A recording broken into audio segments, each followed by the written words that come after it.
Bonjour, je m'appelle Armelle Troyon et j'ai été pendant plus de 30 ans enseignante et enseignante spécialisée en réseau d'aide, où je m'occupais des enfants qui avaient quelques difficultés plutôt de l'ordre psychologique.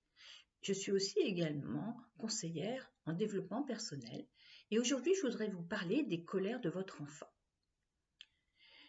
Peut-être tout simplement commencer par un exemple. J'ai reçu une maman qui avait un petit garçon de 4 ans qui piquait des colères. Et cette maman me dit, mais les colères sont de plus en plus rapprochées et de plus en plus fortes. Et je lui demande ce qu'elle essaye de faire dans ces cas-là. Elle me dit, j'essaye de le calmer, j'essaye de le divertir avec d'autres choses, je sors à manger, je sors des jouets, mais en fait, rien n'y fait. Si j'arrive à calmer une colère, il y en a une autre qui apparaît dans les jours qui suivent. Et je lui demande alors, mais connaissez-vous la raison des colères de votre enfant? Oui, tout simplement, son papa est parti il y a 2 ans et en fait, il ne veut pas s'occuper de son petit garçon, donc il le voit un après-midi à peu près par mois, un dimanche après-midi par mois. Et est-ce que cela vous semble juste pour un petit garçon qui vivait avant avec son papa de maintenant ne le voir plus qu'une après-midi par mois? Ah ben non, c'est pas juste du tout. Donc cette colère vous semble-t-elle justifiée? Ben oui. Et en fait, quand il était en colère, vous essayez de le faire taire. Donc quelque part, vous lui dites, tu n'as pas droit d'être en colère, tais-toi. Donc vous comprenez bien que pour se faire entendre, pour faire entendre la souffrance de cette séparation avec son papa, ce petit garçon n'a qu'une solution, c'est d'augmenter les colères, augmenter des colères plus fréquentes et des colères plus fortes. Alors maintenant, prenons le problème dans un autre sens. Et si on entendait la colère de ce petit garçon, colère qu'on a jugée juste, on va lui permettre de l'exprimer. Alors, prenez des oreillers, des gros coussins, achetez un punching ball ou prenez des grandes feuilles et des gros feutres noirs et dites à votre enfant lorsque la colère apparaît, allez, viens, tu es en colère, on va jouer cette colère. Et on tape dans les coussins, et on tape dans le punching ball, ou on prend le crayon et on griffonne sur cette grande feuille. Et on y va, et on y va, et on est en colère. Allez, on sort toute cette colère. Vous allez voir que finalement, ça ne va pas durer aussi longtemps que vous le pensiez.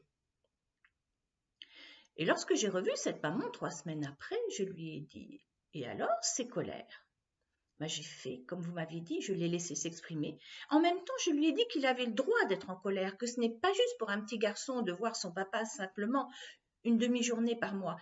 Je l'ai entendu dans sa souffrance et je lui ai permis de se libérer de ses colères.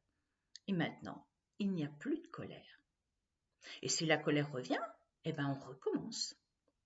Alors vous me direz, là, le mobile était évident et puis juste. Mais parfois, les colères ne sont pas justes. Votre enfant peut tout simplement faire une colère parce qu'il a envie d'un paquet de bonbons dans un magasin et que vous ne voulez pas lui acheter ce paquet de bonbons.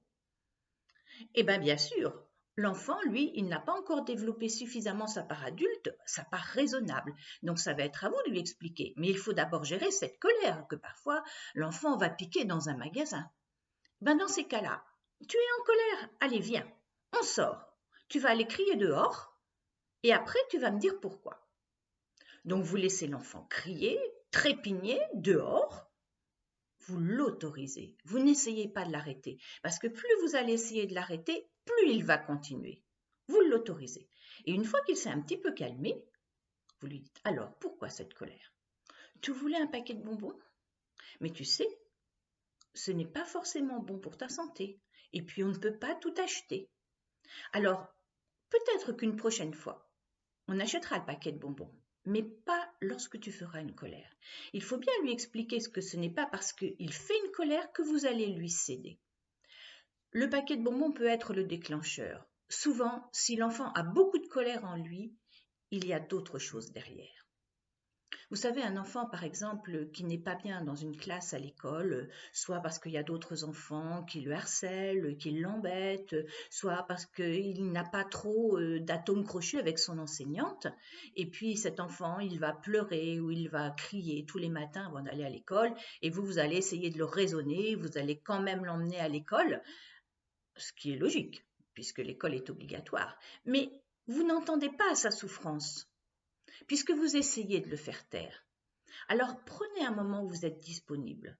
Écoute, tous les matins, je vois bien, tu as envie de pleurer ou tu es en colère. Allez, viens, on va se libérer de tout ça. Et toujours pareil, on prend des feuilles, on prend des oreillers, on prend des gros coussins et on y va, on se défoule.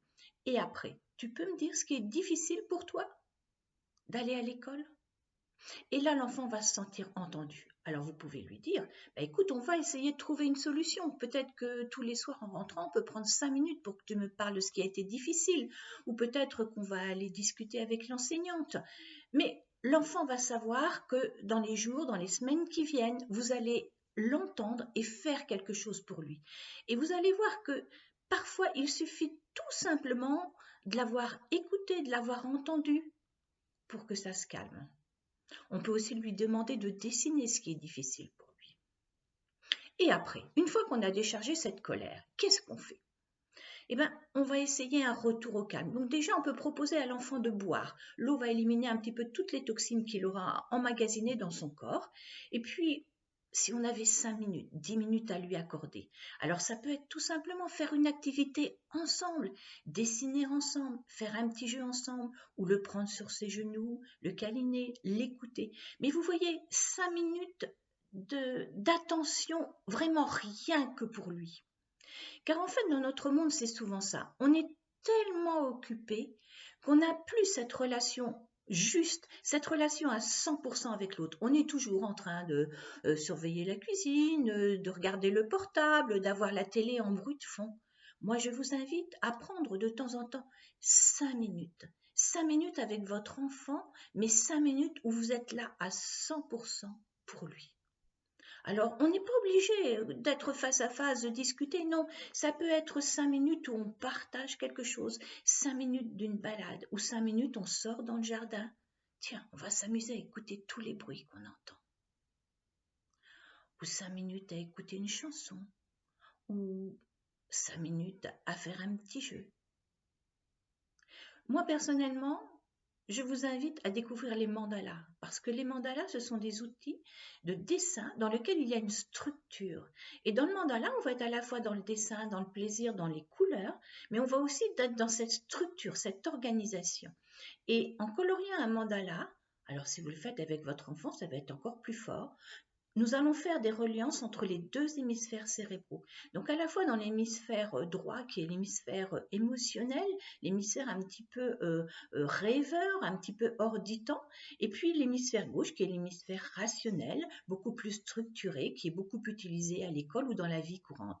Et colorier un mandala de qualité, c'est-à-dire un mandala dessiné à la main, va permettre à l'enfant de faire des relations entre ces deux hémisphères et donc de récupérer l'énergie de l'hémisphère gauche, de se construire cet hémisphère qu'on pourrait appeler un petit peu notre part adulte, et donc d'être moins gêné par l'émotionnel de l'hémisphère droit qui parfois l'envahit par bouffées.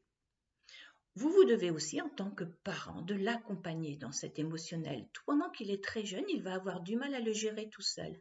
Vous êtes un petit peu la part adulte qui va l'aider à gérer, à comprendre, à se libérer. Mais de toute façon, je pense que ce qui est le plus important, c'est de permettre à l'enfant de libérer ses émotions et d'avoir avec lui au moins quotidiennement 5 minutes d'une attention à 100%.